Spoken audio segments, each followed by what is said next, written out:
Are you tired of dealing with generic IT providers that rely on you to be the expert? Ask yourself, does my IT provider understand the software tools that I'm using on a daily basis? If I'm on a deadline and lose access to my project files, is my IT provider available 24/7 to help me? Does my IT provider help me select and integrate new software? When you're focusing on problems like these, you're not working on your next big project. Arc IT is here to help. We focus on solving technology for architecture firms so that you can focus on doing your best work. Find us at getarchit.com. That's getarchit.com and click Work with Us. Part 3 is a collaborative, data-driven construction administration software built for architects and engineers. With Part 3, you'll complete your administrative tasks faster than ever before. You'll streamline your submittals, RFIs, change documents, and field reports with automation and intelligence. Stop wasting time on tedious tasks. Schedule a free demo of this transformative automation tool today at part3.io/get-started. That's part3.io/get-started. Experience construction administration performance today with Part 3. My name is Mark R. LePage, and I'm joined by Patrick MacLeamy, FAIA, and former CEO of the international architecture firm HOK. This is buildSMART. After his time at HOK, Patrick, as he puts it, has been repurposed. Now, as the chairman of buildingSMART International, Patrick will outline a new strategy for the building industry and so much more. You'll find that there's a lesson in every episode. Welcome back to buildSMART. In our last episode, we spoke with Patrick to get a sense of what this season of buildSMART is all about, his goals for the season, who will benefit from listening, and what listeners will learn. He shared some of his frustrations with architectural practice, and he also noted a chance meeting that would lead him down a path to the founding of buildingSMART International, or BSI, and the bigger mission to reimagine the building industry. Now, before we get into that fascinating story of BSI, you should have a better understanding of the challenges that the building industry faces and why BSI would eventually come into existence. And that is where we pick up with Patrick today. Patrick, this season we're going to be calling this season of buildSMART Reimagining the Building Industry. Why are we doing that? What's wrong with the way things are today? Well, Mark, in a word, it's broken. We architects are being squeezed out of what we do best, which is design. And that began to bother me shortly after I graduated from college and went to work as an architect. It seemed so difficult and challenging and hard to get good design into the work. There seemed to be so many things working against that. And it started me on this journey of working to understand why that was so. Any architect goes to school because they love design, right, and they want to do great design work. And so what is wrong and what can we do about it is more importantly. So this session is about what's wrong with the building industry. And I've broken it into 3 big things that's preventing us from being good practitioners of design. They each start with C, so it's easy to remember. Complexity, conflict, and communication. Complexity. If you go back 100 years to the early part of the 1900s, the Industrial Revolution was already underway, but mostly buildings were still constructed pretty much like they were constructed for the last 1,000 years. We had buildings made of brick, buildings made of stone, buildings made of wood or combinations of those. And the building guilds of old that existed in Europe in the Middle Ages and in the Renaissance had been replaced with carpenters' unions and masons' unions. But even the unions had pride in their work, and there was an ethos about the way that they worked. Masons used to work from locally quarried stone, and they would fashion the stone into blocks. That's what the youngest masons got to do. The apprentices got to sit there all day and chip boulders into shapes so that the master mason could then tell the young masons, what shape it was and where it fit on that wall or that column that they were making. Buildings were pretty simple then. By the time I was around, we had running water and we had electricity and we had rudimentary heating, no air conditioning yet. My grandfather, who was a carpenter, used to build wood windows to put into his houses. He was a home builder, and he would build the windows in his shop from pine, actually, and with some rudimentary power tools. Once they were installed in the house, then the local glass company would come and measure them and put the glass in. Well, when's the last time anybody saw something like that happening? Yeah. In my lifetime, buildings have become much more complex. Instead of just stone, brick, or wood, now we have this dizzying array of thousands of choices of materials. Building things like that on site has now been replaced by making things in factories and bringing them to the job site by truck. Once you're up out of the mud, once the foundations are in, the contractor's main job is to coordinate the work of the subs. And as time has progressed, the subs have become more subs with specialties of all kinds. In addition to mechanical now, we have, and electrical, we have low voltage, and we have IT, and special systems, and fire protection, and things that didn't exist even when I started in the practice. And the materials, the materials that we're using now that are all specialized things. And in fact, architects need the advice of materials reps to tell them what the properties are and what the characteristics are of the materials or the products that they're using. The art of construction has changed. So the complexity that confronts the architect who is designing and specifying has become much more of a challenge. The contractor, instead of managing a few subs, might have hundreds of subcontractors and thousands of suppliers. And in big buildings, Mark, it's pretty easy to get to more than 1 million pieces or parts that go into a big building.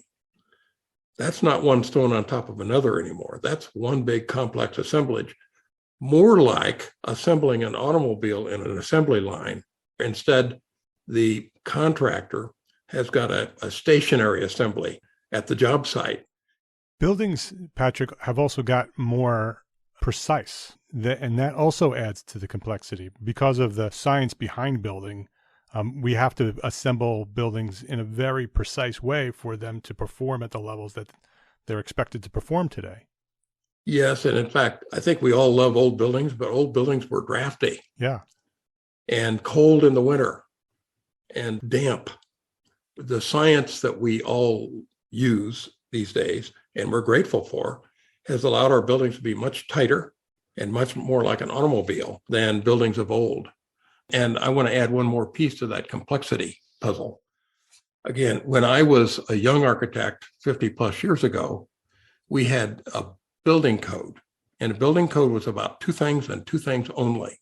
It was about fire safety and life safety, how to exit the building safely and how to keep the building from burning down too fast so the fire department would have a chance to get there and put the fire out.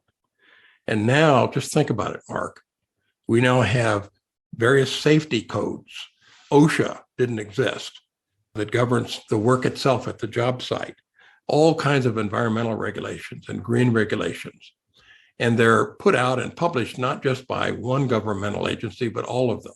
So there's complexity in the rules and regulations that we have to follow in designing and building. So complex buildings, complex materials, and complex codes and requirements, conflicts between codes and between issuing agencies all have to get sorted out. This all adds to the pressure on the architect and the contractor to perform and do what we were hired to do originally. But I don't think many people know this, but we're not getting paid extra money to manage that complexity. Yeah. We're still expected to do the work within the fee that we have, that we're able to negotiate. And that complexity eats into the time that the architect could be spending on thinking more deeply about design. So those are good changes, and they make for better buildings. But the burden on the designer is greater than ever because of the complexity. Right. So how do we manage that complexity is part of this series. Certainly a complex industry that we are part of, and it's only getting more complex, right? Every day it gets more complex. So what's the next big issue that we're dealing with? Well, the next one is conflict. If you're managing complexity, what you really want and need is everybody to be on the same page, on the same team, helping each other to manage the complexity together. And we don't have that in our traditional design, bid, build environment for getting buildings constructed. For those of you who may not know, design, bid, build is a method or process to complete a project. In the building industry, there are several methods, but the three primary methods are design, build, integrated project delivery, and design, bid, build, which has become known as the traditional delivery method. And for this conversation, we'll focus on the design, bid, build, which, as its name identifies, has three clearly defined phases. Phase 1, design. A building owner contracts with the architect and the appropriate design consultants to develop all aspects of the building design, which is advantageous to understand costs before beginning construction. Phase 2, bid.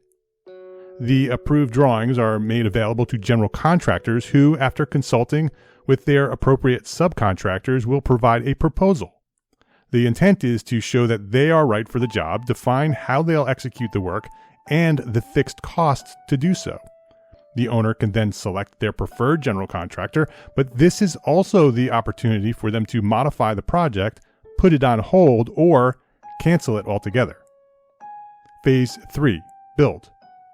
Construction begins with the expectation that the building design will not change, and the contractor has full control to execute the construction of the design as efficient as possible. This technique of having the architect and the contractor separate has very old roots. If you go back 500 years to the building guilds, the architects were really the guild leaders. They were the people who had the most experience with how to build with stone or wood or glass or brick. And the guild masters were, in effect, de facto, they were the master builders. They had accumulated a lifetime of knowledge, and the younger members of the guild were the ones that actually did the work.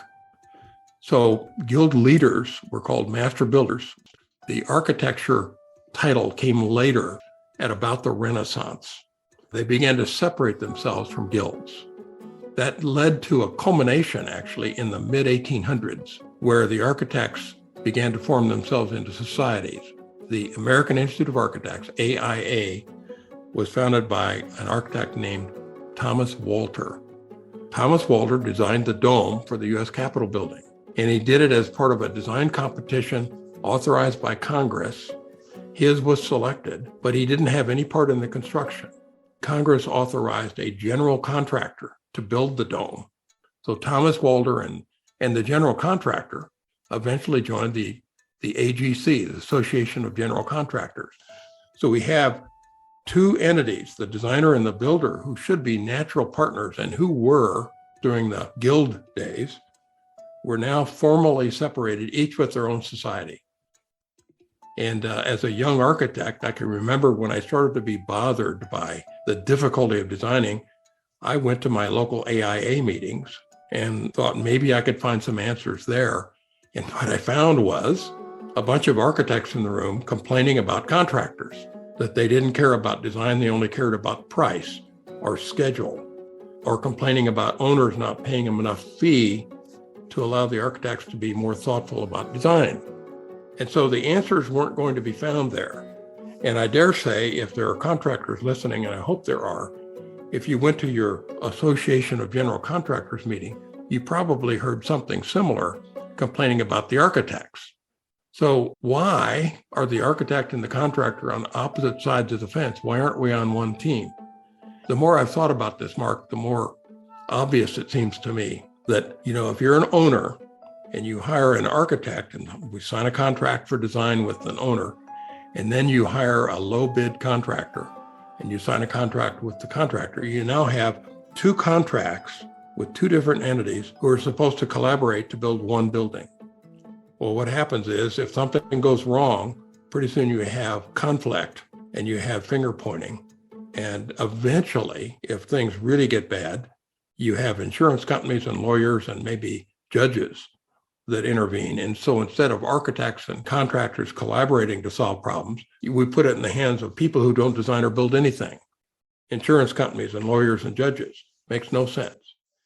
If you were a rich person, you wanted your own airplane, would you even think of going out and hiring an airplane or aircraft designer, having them do a design and then put it out for bid to a low bid factory? No, I mean, I wouldn't fly in it, neither would you. What you would do is you would go to Boeing or one of the airplane manufacturers and say, I need a custom jet for my business and here are my specs. But they wouldn't customize the shape of the wings or the tail or the flying parts. That's their business. They might customize the cushiony chairs that you have inside of it. Other industries have found ways to combine design and build without sacrificing great design. And usually people stop me at this point and say, well, hang on a second. The aircraft manufacturers and the automobile makers and all the rest of the manufacturers, they can afford to lavish attention on design because they build 1,000 or 1,000,000 of it.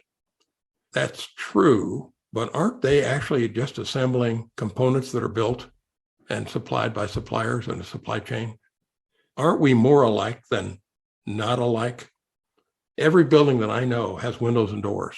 They all have to get specified. So that part of building design is kind of routine. You have to pick the right windows and the right doors, but every building has windows and doors, and every building I know has walls and floors and ceilings. And if you go through that list, I would say to you that buildings are more alike one to the next than they are different. They might look different, they might have a different function, but a lot of the things that are inside of them are the same. And it's our job, if we master this process, our job is to get the best out of each design opportunity, but still make the parts that are routine, like the stairs and the windows and the walls, all as up to date and as proper and as well designed and installed as we can possibly make them. In order to build smart, you need to operate intelligently.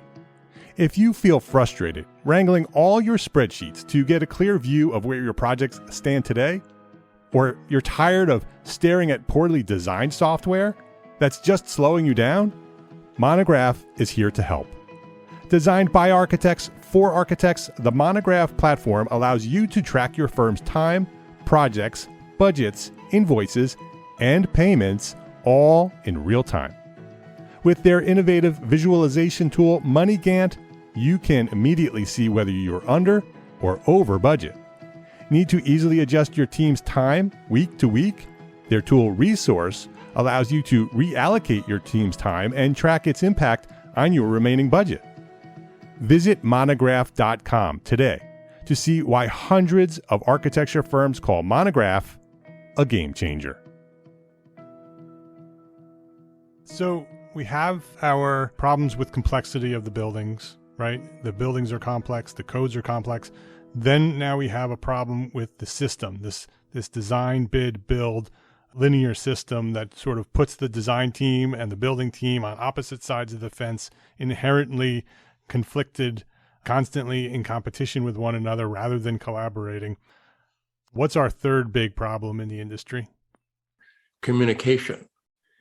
We use a variety of means as architects and as engineers to communicate information so the contractor can build. And traditionally it was with drawings and specifications. And again, for people who may not know, drawings describe geometry, the size and shape of things.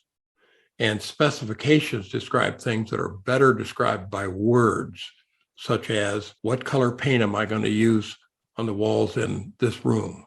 How do I mix the paint before I apply it? And how many coats of paint to apply? Those are easily described with words, whereas the size and shape of the room is better described by a drawing. These days, of course, the computer is with us, and the computer has basically replicated or duplicated drawings, which are, think about a building. Buildings are in 3 dimensions. Drawings are on sheets of paper, which are 2 dimensions. So how do you describe a 3-dimensional building in 2-dimensional drawings with difficulty? We have found ways to do it with drawing techniques, but it would be far better if we could do it in 3 dimensions like buildings really are. And that's now possible with BIM or 3D CAD.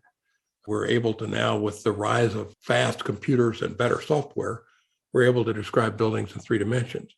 That's all really good, except even then, the software that, and this is amazing, the software the architect uses, Mark, is different from the software used by our engineers and different yet from the software used by the contractor. And they all communicate to a certain extent, but not all the way through. It's as if every time I send a drawing by electronics to a contractor, half of the information is missing. And they have to either guess or ask me again, what was that information? And why is that? Why haven't the software companies solved this? Remember, we all started to form our own separate societies, the AIA and the AGC, and the engineers have their own societies. The software companies grew up serving all of our different groups because there was no one group, Mark, that represented the building industry. So that is a great big problem in our industry. It's as if I'm speaking English and you're speaking Spanish and the contractor's speaking German. We can understand some of each language, but not enough to actually fully collaborate. So communication is the third big issue that plagues us and will continue to plague us the more complex the buildings becomes. So that's the third big one. And all of these 3 things, the complexity of the work that we're doing, the conflict with the contractor, and the difficulty in communicating clearly to all of the people that design and build buildings means that the time I have to spend designing has gotten squeezed down almost out of the picture. Many architects that I know rush through schematic design in order to save their time for checking their drawings and making sure that they don't have conflicts, or they save more time for during construction to answer the contractor's innumerable thousands of questions. Design has suffered with this. And as a result, design has become superficial, defensive.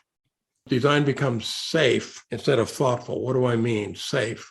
Well, I designed my last school building this way, and it seemed to work out okay.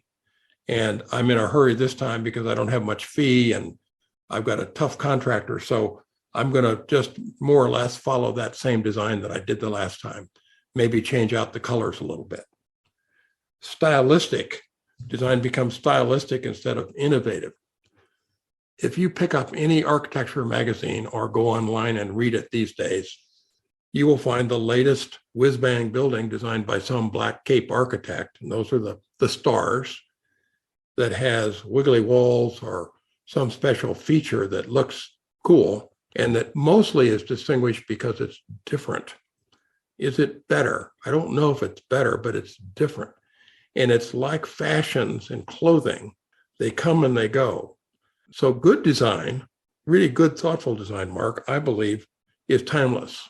A year from now, 10 years from now, it still looks good. And 100 years from now, it's cherished. We've lost that, and our society has lost sight of that. People need to be reminded that good design can lead to a nobleness in our society. We want buildings that make people feel good, to live in them, to work in them, to look at them. We want them to work well, sip energy instead of guzzle it.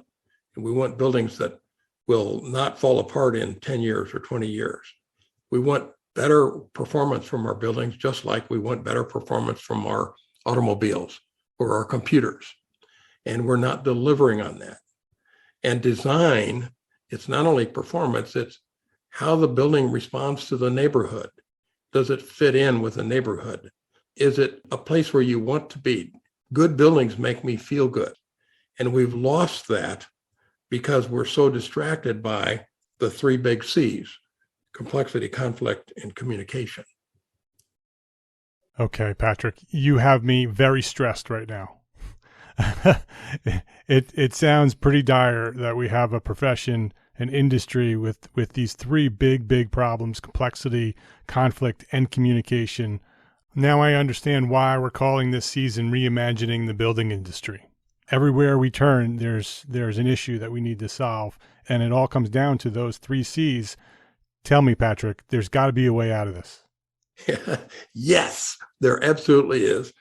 It would be a terrible trick to play on you and your listeners to lay out all these problems and say, so long, good luck. Yes, there are solutions to every single one of these.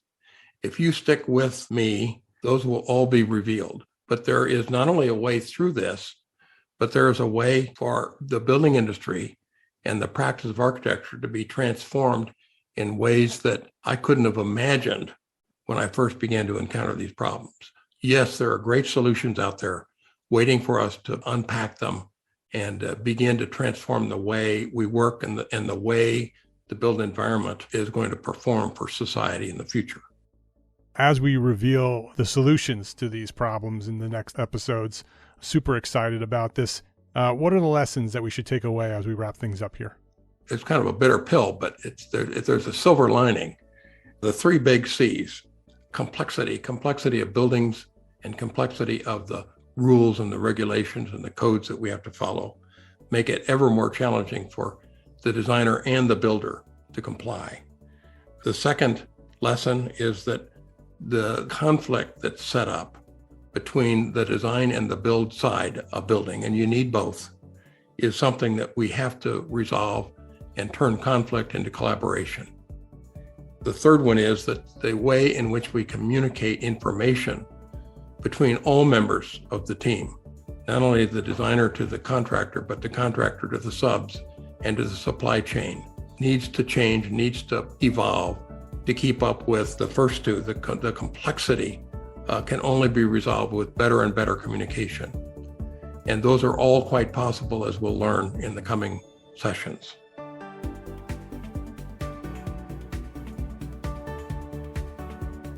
To continue the story, come back next week for the next episode of Build Smart, where we'll begin talking about solutions to the 3 C's, starting with the transition from 2D drawings to BIM and the challenges of coordinating a project. Architecture is like music. The architect has this wonderful position of being able to compose the music or to design the building. And the architect has everybody's music in front of him or her. And as buildings have become more complex, Mark, that's the challenge that we're facing. Imagine this. You have an orchestra maybe of 100 people. Well, what if you have to add, because we have new inventions in our building world, now our orchestra is 1,000 people. It's difficult for people to even see the conductor. How can you continue to coordinate with drawings and hand gestures to such a large group? Thank you for listening. Season 2 of Build Smart podcast has been made possible in part by buildingSMART International, the worldwide industry body driving the digital transformation of the world's built assets. Learn how buildingSMART International is impacting our world and how you might get involved at buildingSMART.org. This podcast is a Gable Media production and is produced by Demetrius Lynch Jr. Gable Media is the home of curated thought leadership for an audience dedicated to building a better world. You can listen in, subscribe, and find more content like this from our network partners at gablemedia.com. That's GABL media.com.